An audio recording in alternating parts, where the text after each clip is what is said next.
When spring finally came, the day Noah Bell climbed to the edge of the cliff, he was not planning to say goodbye to the world. He was planning to say goodbye to the boy he used to be, the boy who could run faster than anyone in town, the boy who believed the future was something bright waiting just over the hill, the boy whose father used to stand at the finish line, waving both arms and shouting, "That's my son." That boy had disappeared 6 months ago. He had disappeared on a wet road outside Cedar Cove. In the scream of tires, the flash of headlights, and the sound of glass breaking like winter ice, now Noah walked with a limp. Now his right knee ached when the weather changed. Now people spoke to him in soft voices, the way they spoke around hospital beds, funerals, and fragile things. And Noah hated it. He hated the sympathy. He hated the silence that entered a room before he did. Most of all, he hated the ocean, because the ocean had kept moving. The waves still climbed the rocks below Cedar Cliff. The gulls still cried over the blue water. The sun still rose every morning, if nothing had been lost. But Noah had lost everything. His father, his speed, his scholarship, his old life.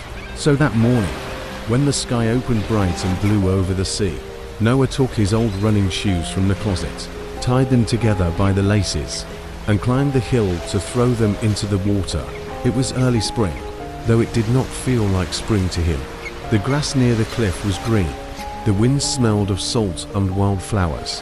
White clouds gathered over the horizon like soft mountains. Far below, the waves struck the rocks and broke into silver. Noah stood at the edge, holding the shoes in one hand. They were blue with white soles, worn thin at the heels. His father had bought them for him the week before the accident. For state finals, he had said. Noah remembered rolling his eyes. "Dad, they're just shoes." His father had grinned. "No, they're wings." Now Noah looked at the shoes and felt something hard close inside his chest. Wings. What a cruel word.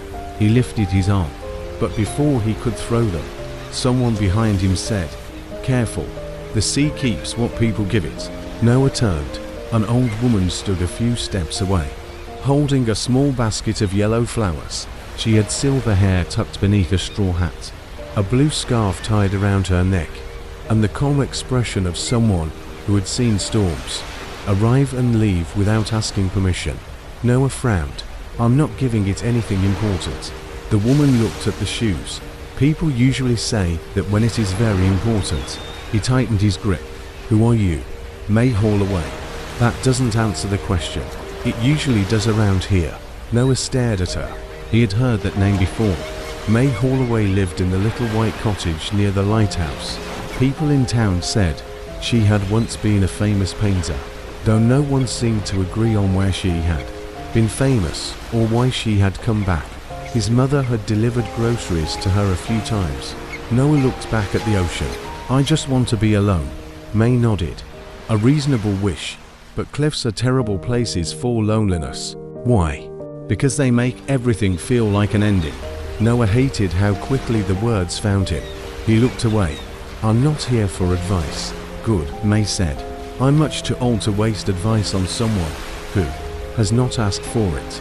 Then she walked past him, knelt carefully near a crack in the stone, and placed one yellow flower between the rocks. Noah watched her. "What are you doing?" "Planting spring." "You can't plant spring in a rock." Mae smiled without looking at him. "That is what the rock thinks too." Noah almost laughed. He did not want to, but the sound nearly escaped. Instead, he looked down at the sea. "My dad used to bring me here." Mae's hands paused. "Did he?" Noah nodded. "After races, before races, anytime he wanted to give a speech about life." "What kind of speeches?" "The annoying kind. Those are often the ones we remember." Noah swallowed. The wind pulled at his jacket. He said the ocean made people honest. Mae placed another flower carefully into the soil. And did it. Noah looked at the shoes in his hand. "I don't know." For a while, neither of them spoke. The cliff grass moved softly around them. The sky was too blue. The world was too beautiful. Noah wished it would stop. Mae stood slowly, brushing dirt from her fingers. What was his name? Noah's jaw tightened. "Daniel." Mae looked at him then. "Daniel Bell." Noah turned. You knew him. Everyone knew Daniel Bell. He fixed half the roofs in Cedar Cove and refused to accept payment from widows. Noah stared at her. He never told me that. Good people rarely list their own evidence.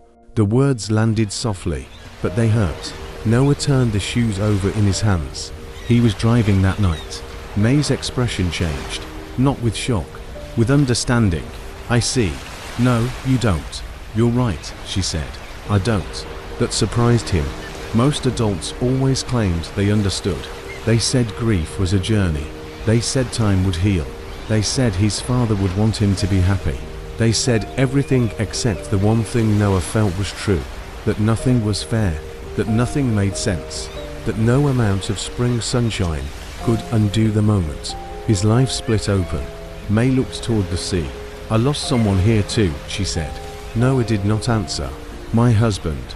40 years ago. A storm took his boat before dawn. 4 months afterward. People told me the ocean was cruel. Wasn't it? Sometimes. She reached into her basket. But the cruel thing was not that the sea kept moving. The cruel thing was that I thought I was supposed to stop. Noah looked at her. Mae held out a small yellow flower. Here. I don't want a flower. I know. Then why are you giving it to me? Because sometimes the things we need arrive before we are polite enough to accept them. Noah stared at the flower. It was small, almost weightless. A wild daffodil, bright and stubborn. Its yellow petals open toward the sun. He did not take it. Mae placed it gently on the ground beside him. Then she pointed toward the old lighthouse path. I make tea at 10. If you decide not to throw those shoes into the sea, you may bring them with you. Why would I do that? Because shoes are easier to repair than regret. Then she walked away. Noah stood alone again. Below him, the ocean struck the rocks. The shoes hung from his hand. For one long moment, he imagined letting go. He imagined watching them fall, small and blue, until the waves swallowed them. Maybe then he would feel lighter. Maybe then he would stop remembering the track, the crowd, his father's voice. But his fingers would not open. At last, Noah stepped back from the edge. He picked up the flower, and for reasons he could not explain, he followed the path toward the lighthouse. Mae's cottage sat in a patch of wild grass and weathered stones, with windows facing the sea and a blue door faded by sun and salt. Inside, the house smelled of tea, paint, and old books. Canvases leaned against the walls. Some showed storms, some showed cliffs, some showed only light touching water. Mae placed a kettle on the stove and nodded toward a wooden chair. Noah sat stiffly, the running shoes on his lap. For a while, Mae said nothing. She moved slowly through the kitchen, as if silence were not empty, but something useful. Finally, she set a cup of tea in front of him. It smelled like lemon and honey. Noah did not drink. Mae sat across from him. Your mother is worried. Noah looked up sharply. She sent you. No. Then how do you know? Because mothers worry when their children start walking to cliffs, with dead dreams in their hands. Noah looked down. They're not dreams anymore. What are they? Proof.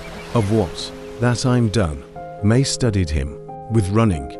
With everything that made me feel like me. The words came out before he could stop them. Once they were in the room, he hated them. Mae did not flinch. Instead, she reached for a small sketchbook on the table and opened it. The first page showed a rough drawing of a cracked stone wall. From the crack, a tiny green stem had grown. Under the drawing, someone had written, "Spring is not a season. It is a decision made by something buried." Noah read the sentence twice. What is this? My husband wrote that. He was a writer. He was a gardener. Noah frowned. Gardeners write things like that. Good gardeners do.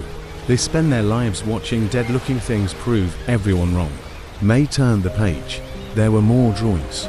A broken branch with new leaves. A field after snow. A boat repaired with mismatched wood. A hand holding seeds. My husband believed spring was not just March or April, Mae said.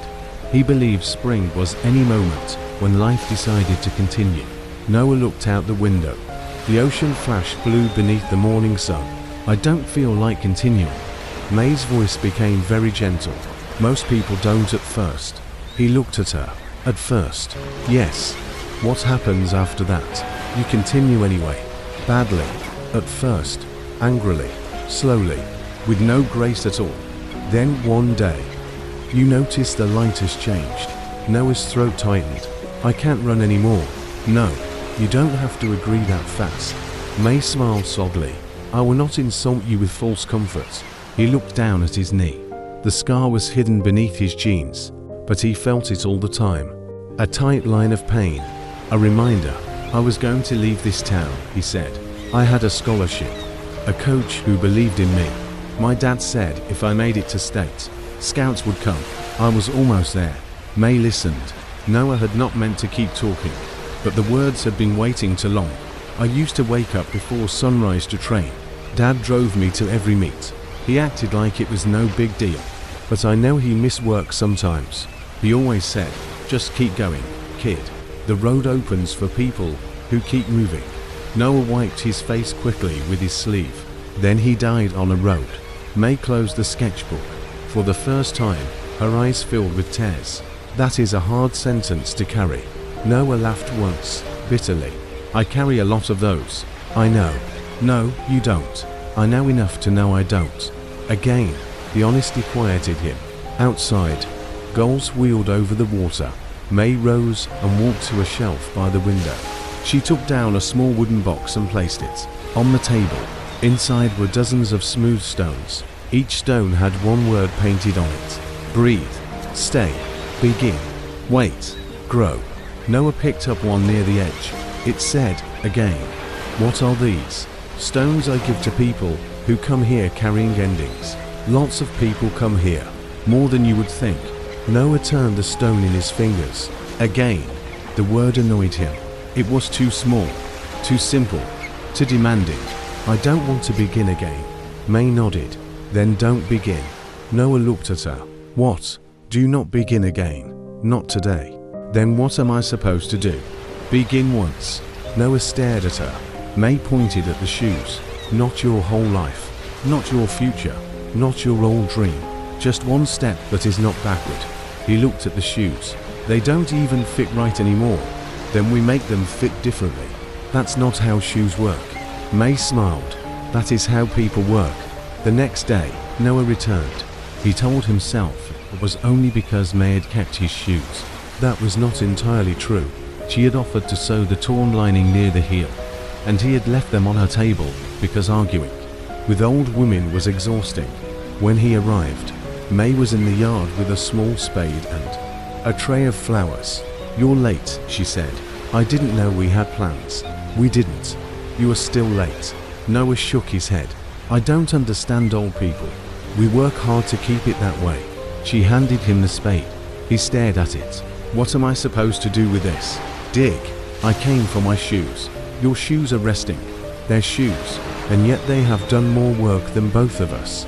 Noah wanted to leave, but the sky was clear, the grass was soft, and for once, the house did not feel like a place where everyone was watching him break.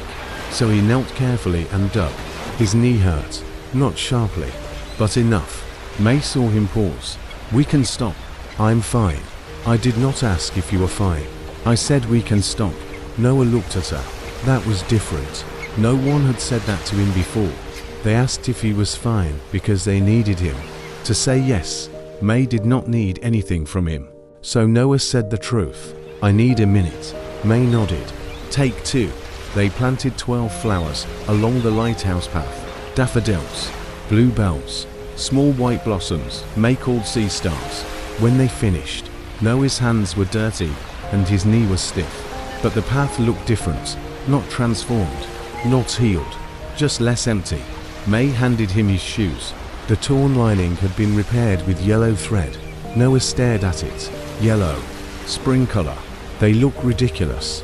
They look alive. He ran his thumb over the stitch. It was not perfect, but it held. That night, Noah placed the shoes beside his bed instead of back. In the closet, his mother noticed. She noticed everything lately, but she said nothing. That was one of the ways Noah knew she was hurting too. Before the accident, their house had been loud. His father sang badly in the kitchen. His mother laughed from the laundry room. Noah complained about homework, practice, dinner, weather, everything. Now the house moved carefully around silence. His mother, Rachel, worked double shifts at the clinic and came home with shadows under her eyes. She kept his father's jacket on the hook by the door. She still bought his favorite cereal. She still paused before calling everyone to dinner. Some habits do not know the person is gone. One evening, Noah found her sitting on the back steps, holding his father's old work gloves. He almost went back inside. Then he remembered Mae's stone. Again, he sat beside her. For a while, they listened to the crickets. Finally, his mother said, "You went to the cliff." Noah looked down. "Yes." "With your shoes?" "Yes." "Did you throw them?" "No." She closed her eyes. A breath left her body like something she had been holding 4 days. "I wanted to ask," she said, "but I was afraid." "Of what?" "Of the answer." Noah looked at his hands. "I wasn't going to jump." His mother's face broke. "I know," she whispered, but he could tell she had not known. Not completely. The realization frightened him. He had been so trapped inside his own pain that he had forgotten it had windows. Other people could see him. Other people could be afraid. "I'm sorry," he said. Rachel shook her head.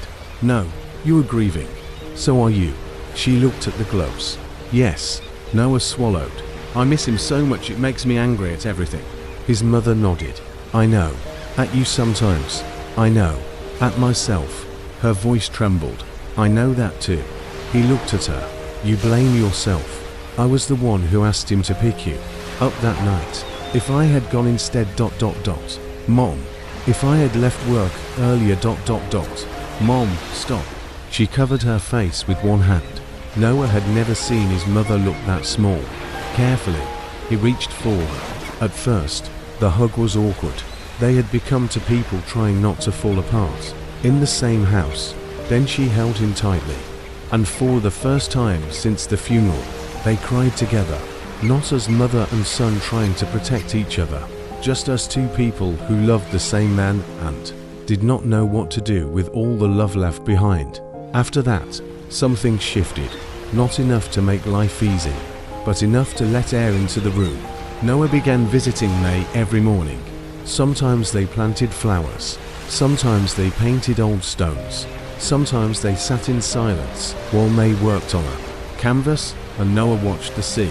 One morning, she set a notebook in front of him. "What's this?" "A notebook." "I can see that." "Then why ask?" He gave her a look. Mae smiled. "Write down one thing you noticed today." "I don't write." "Everyone writes. Some people just do it badly enough to be interesting." Noah opened the notebook. The first page was blank. He held the pen for a long time. Then he wrote, "The cliff grass bends, but does not break." Mae read it and nodded. "That is a beginning." It's one sentence. Most beginnings are. Day by day, the notebook filled. The ocean is louder after rain. Mom hums when she thinks I am not listening. The yellow thread on my shoe is ugly, but it still holds. A gull stole Mae's biscuit and she called it a criminal with wings. Some clouds look heavy enough to fall. Dad would have liked today. The last sentence hurt to write, but after he wrote it, he found he could breathe. Spring deepened around Cedar Cove. The hills turned greener. Wildflowers appeared in places no one had planted them. Tourists returned with cameras and sun hats. Children ran along the beach with kites. Life, annoyingly, insisted on being alive. At school, Noah moved through hallways that still felt too loud. People had stopped asking how he was. Some forgot to be careful around him. That hurt and helped at the same time.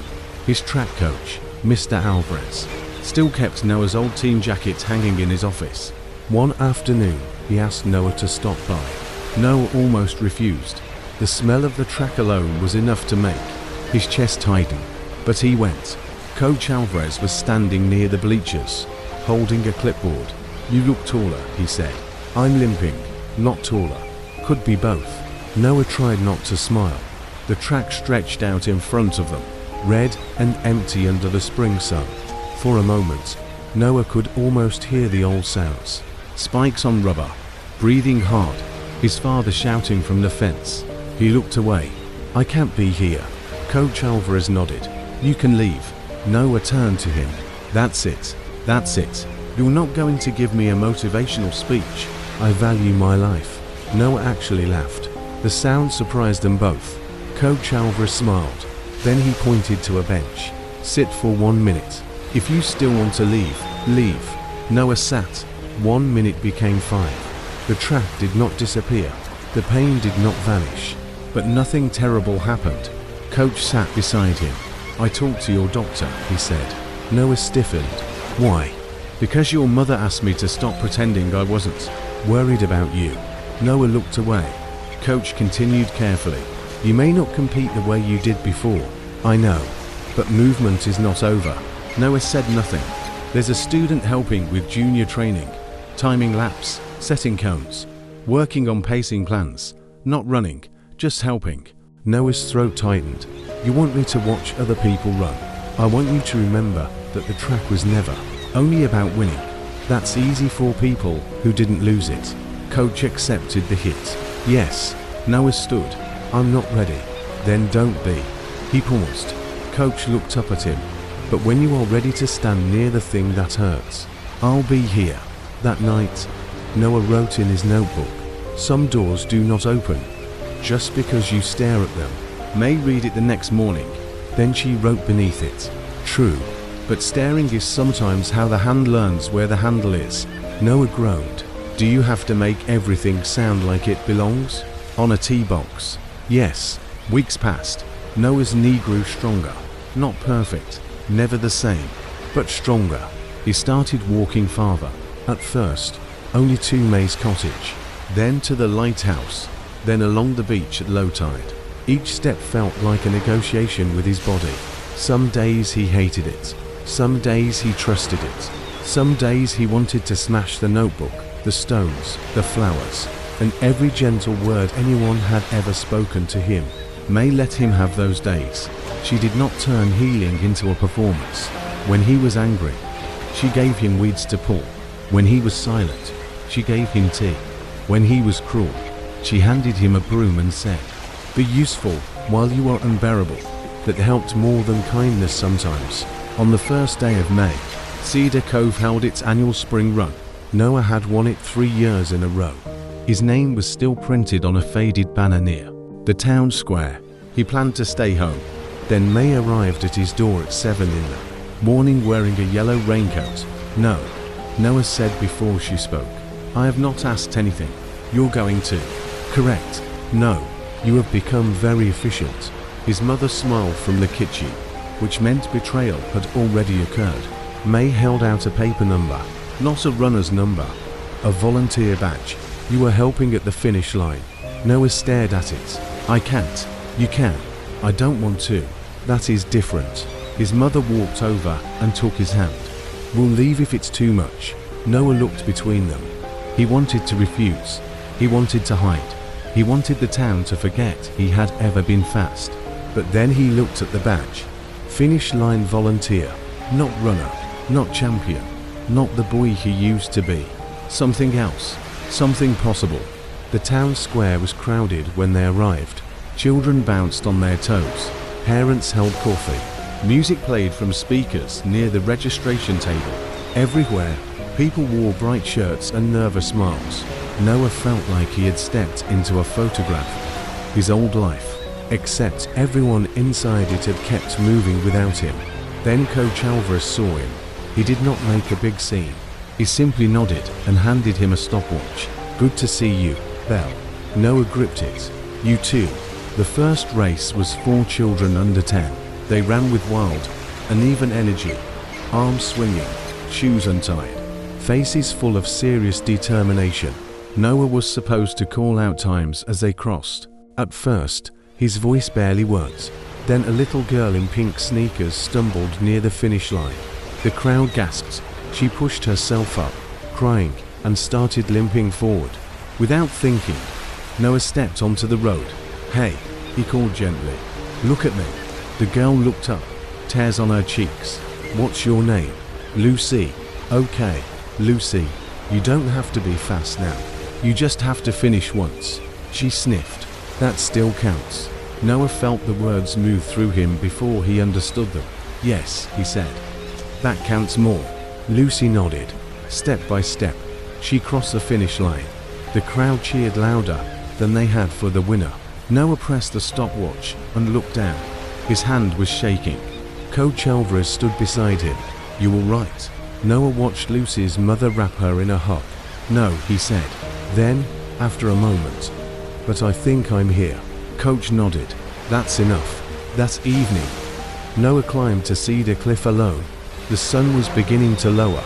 The ocean stretched blue and endless beneath the sky. He brought the running shoes with him. The yellow thread still held. For a while, he stood at the edge, just as he had weeks earlier. But everything felt different, not fixed.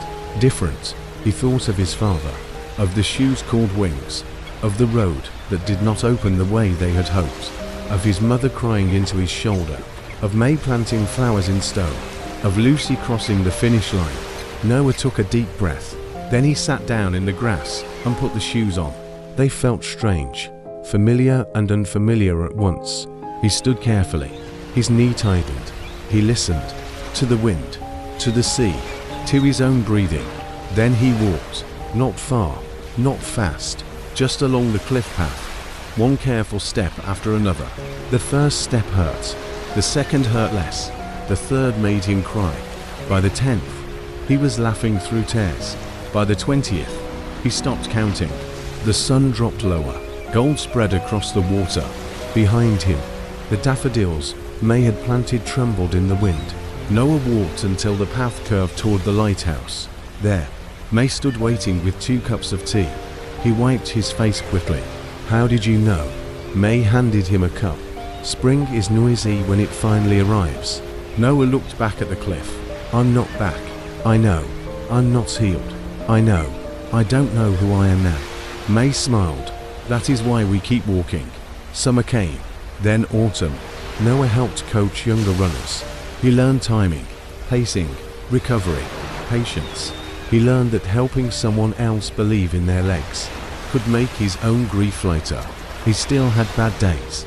Days when the scar pulled tight. Days when he missed speed so badly he could hardly stand it. Days when the sound of a car braking made his whole body freeze. But those days no longer convinced him they were the whole truth. His mother began laughing again. Not every day, not the same laugh, but real. They made Sunday breakfast together because his father used to burn pancakes and call it tradition. They kept the tradition, including the burned ones. Mae's lighthouse path filled with flowers. People in town started calling it the spring walk.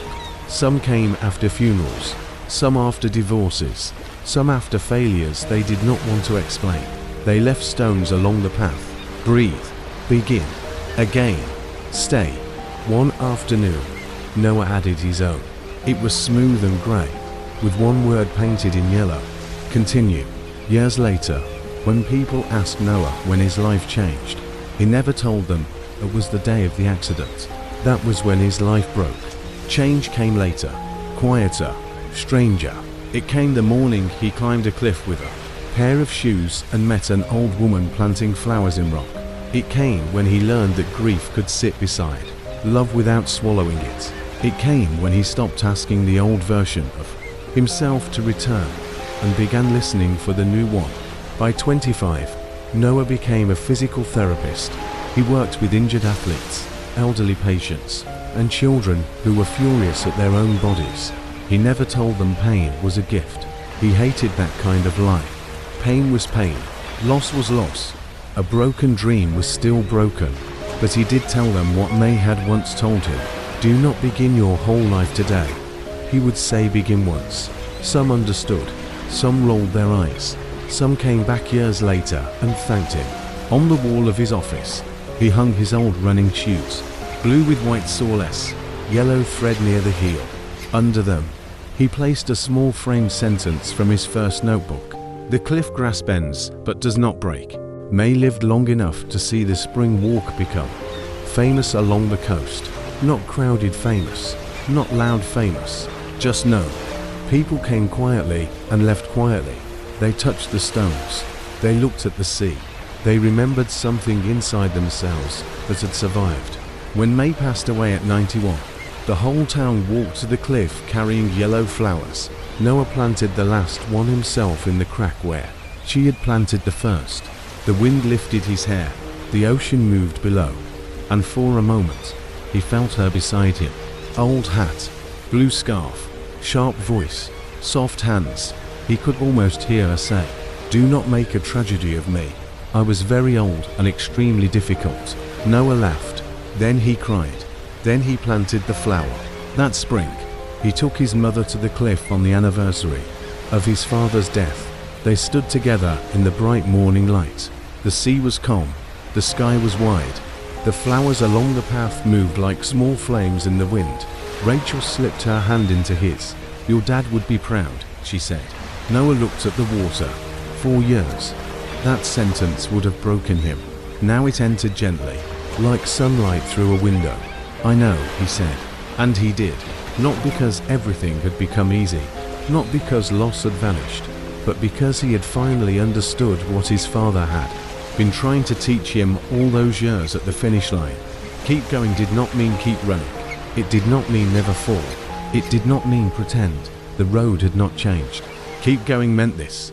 One breath, one step, one morning, one hand reaching for another, one flower planted in stone, one life broken open, choosing again to grow.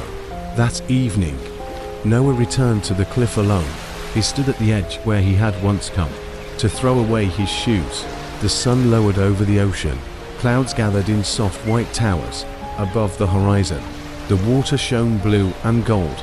He closed his eyes and listened. The waves came in. The waves went out.